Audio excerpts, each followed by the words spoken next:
Excellent. Just had to double check it. Good afternoon, everyone. Welcome to another episode of Spilling Tea. I'm your host, Tiffany Daniels, and yes, we're getting back to our Medicaid, the series today, going over Section 1915C, Home and Community-Based Service Waivers. But first, the usual disclaimers and the trigger warnings.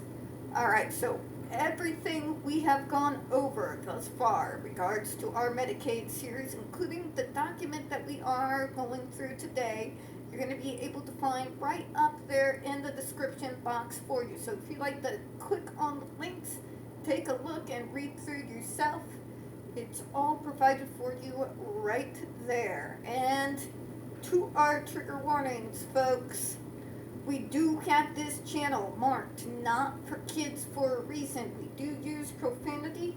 We do speak on dark subjects. If your child is 16 and younger and watching this, parental supervision is advised. Also, this is amateur hour over here on this channel. Inevitably, there will be interruptions where I am having something delivered to me that I will get up and get.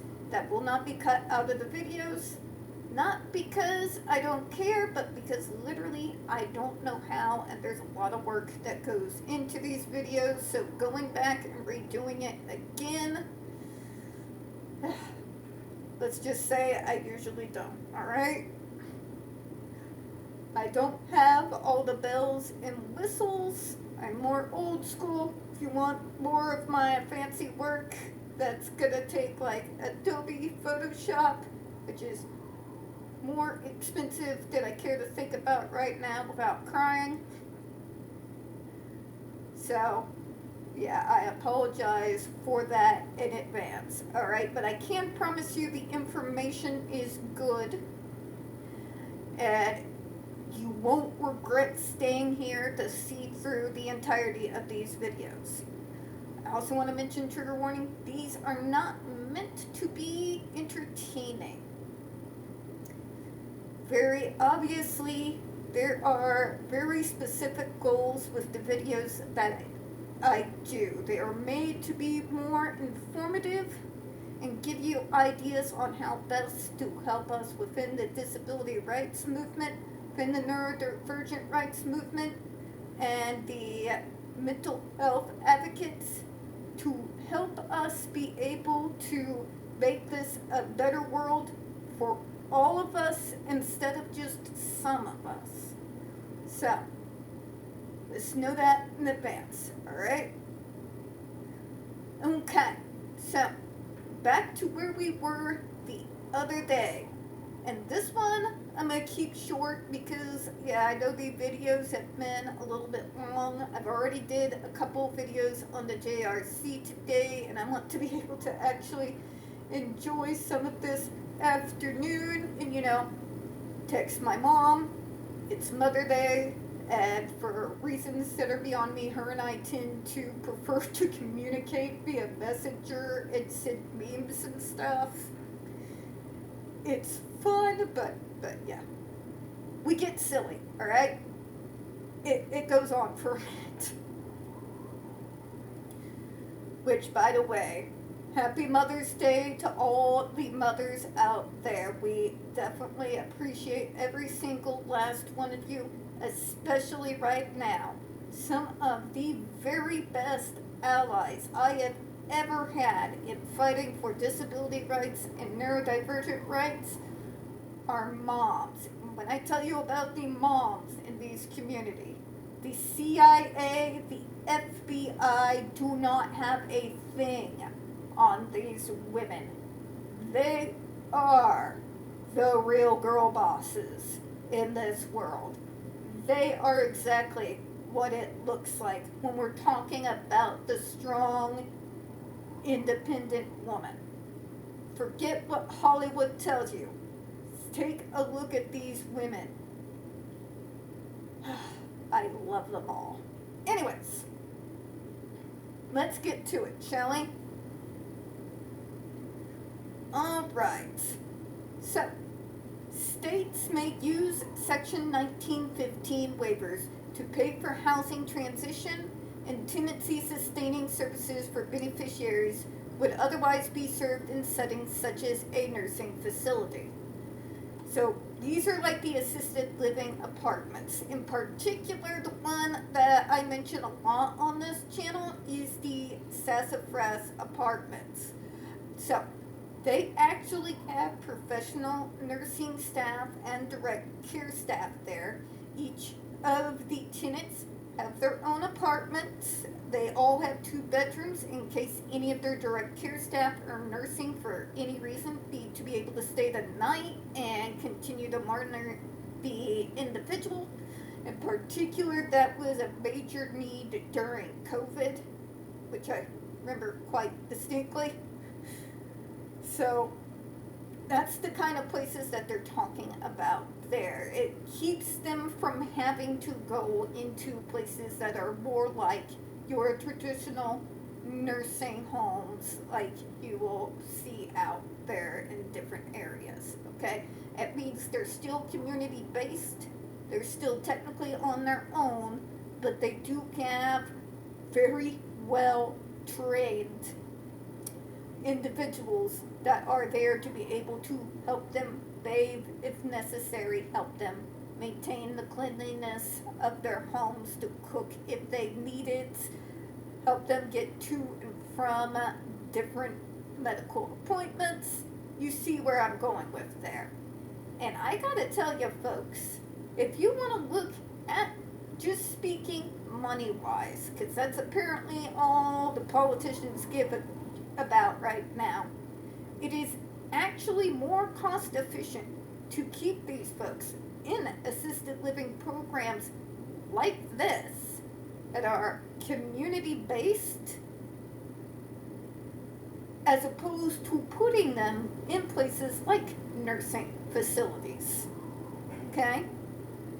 There are tons more costs that go into the upkeep of different nursing facilities, especially in regards to medication, doctors, all of that, than there is in having different places out there like sassafras. Like, talking several Benjamins of difference, okay? Just wanted to put that out there. These include the cost of services needed to establish a basic household, such as environmental modifications, security deposits required to obtain a lease, moving expenses, essential household furnishings. Such services may only be provided to the extent that they are reasonable and necessary as determined through the development of a beneficiary service plan, and only when a beneficiary is unable to meet the expenses or obtain the services elsewhere. So some of that has to do not necessarily so much with the services as the initial moving costs coming in and getting all the professionals and everything all together so that we can make sure that this is going to be a comfortable, successful venture for everyone. Now, a lot of us come into assisted living situations like that with the furniture and everything that we need. I was actually incredibly privileged and lucky that my folks, both my aunt and uncle and my mom and stepdad, had older furniture that I was able to utilize for that assisted living department straight out of high school, where I was for about 6 years there. Not everybody comes in with that, so there are different types of funding that can be used to help individuals be able to get those very basic furnishings to, get them up and off the ground there, as well as making sure the apartments they're going into are able to be made with whatever they need to have in mind, such as if you are needing to make sure that the place is more mobility friendly, for example, covering costs in regards to guardrails, making sure counters are at a certain height so that there's easy access to them for the tenant. If there needs to be any helps within the apartment, in the bedroom for example, help with installing lifts for direct care workers in regards to helping them get up and out of bed and up and into bed, things of that nature. Alright, let me continue here. Most states, 46, operate at least one Section 1915C waiver to delivering housing-related services such as assisted transitioning into community-based living, home modifications, and one-time moving expenses. Exactly what we were just talking about. Again, I was privileged and lucky. My stepdad had a truck. My brother is susceptible to be bribed with pizza. For example, the Louisiana Department of Health, in the partnership with the state's housing authority, operates a permanent supportive housing program financed through the multiple federal and state funding streams, including Medicaid. A lot of these funds are not just funded through Medicaid, they do have a few other sources. Other services are pretty much funded entirely, completely, and only through Medicaid, whether it's through side waiver programs or Medicaid directly. Multiple Section 1915C waivers help the state provide pre-tenancy, tenancy crisis, and tenancy maintenance services, whereas Medicaid state plan services focus on mental health rehabilitation, including community psychiatric supportive treatment, and psychosocial rehabilitation. Individuals must have a substantial long-term disability, which may be physical, developmental, or behavioral, and have a need for housing and tenancy support to participate in Louisiana's supporting housing program. Eligibility is not limited to Medicaid beneficiaries, though many are served by the program. Medicaid pays for tenancy supports for 67% of the program participants. So exactly what we're talking about. Some of these have multiple funding sources. By and large, it's always Medicaid that's doing the heavy lifting funding-wise. Minnesota uses 4 different Section 1915C waivers to promote housing-related services, among other HCBS to individuals with traumatic brain injuries, developmental and physical disabilities, and those with chronic illness. Waiver services and supports help Medicaid-eligible individuals transition into community living and include coverage for certain expenses related to moving, finding a home, developing a housing plan, and building skills in how to be a tenant and negotiate with landlords. Could you all, send that out here to Missouri? Could we import that from you all? Because essentially for me back in the day, it took Google. My aunt literally had to Google to find assisted living programs within our state. And thank God we chose the one that was in concert with art, because otherwise I would have ended up with a roommate right out the gate. And during that time period, that would have gone over like a lead balloon. These days, I could do that. Back then, you were asking for an absolute fit coming from me if I was going to have to try and make nice with someone that I just met. Roommates I had since then, I know ahead of time, so I get why those programs work, and I'm glad it does. I'm also glad my aunt found the alternative program to where I could have my own space, because that wouldn't have gone over well otherwise. Minnesota also covers home modifications such as wheelchair ramps, widening doors, and stair lift installation, limiting payment for eligible modifications to $40,000 per beneficiary per service year. MacPac 2020, Jobson and Reagan 2016. So those services that have to do with renovations for people who need a bit more mobility, accessibility. Remember when I told you all that it was not cheap? There's a reason why they have it sitting at $40,000. And considering the way the economy is going these days, those costs in regards to modification is going to go up, especially since we have less individuals available these days due to certain policies I won't mention on here because I already got a target on my back. we have less workers that are able to get out and be able to do the work to do those modifications that need to be done in those types of housing settings. Many states use Section 1915B waivers jointly with Section 1915C waivers.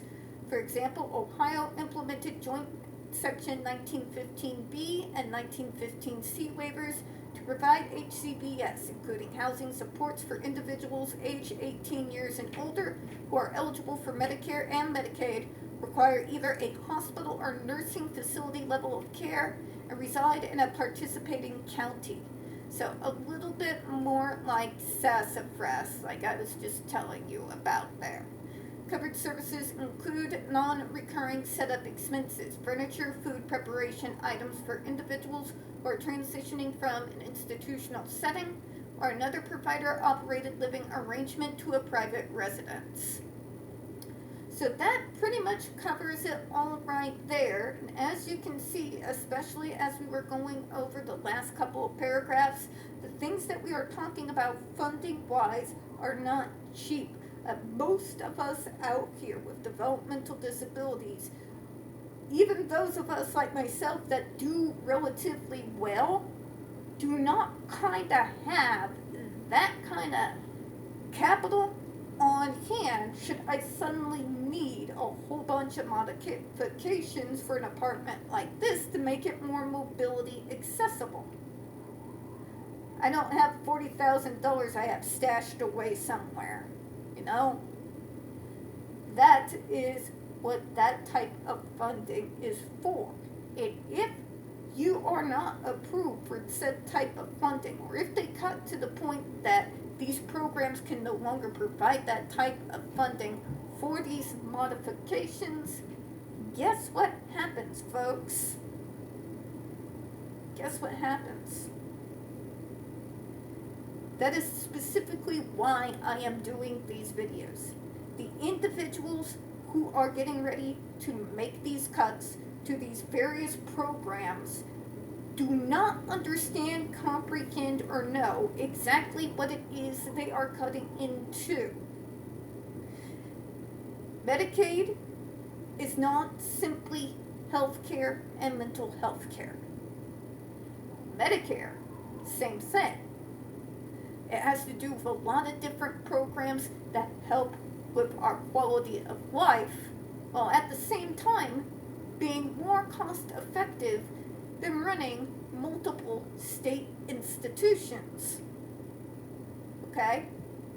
Particularly as our populations grow and grow each year. See what I'm saying there?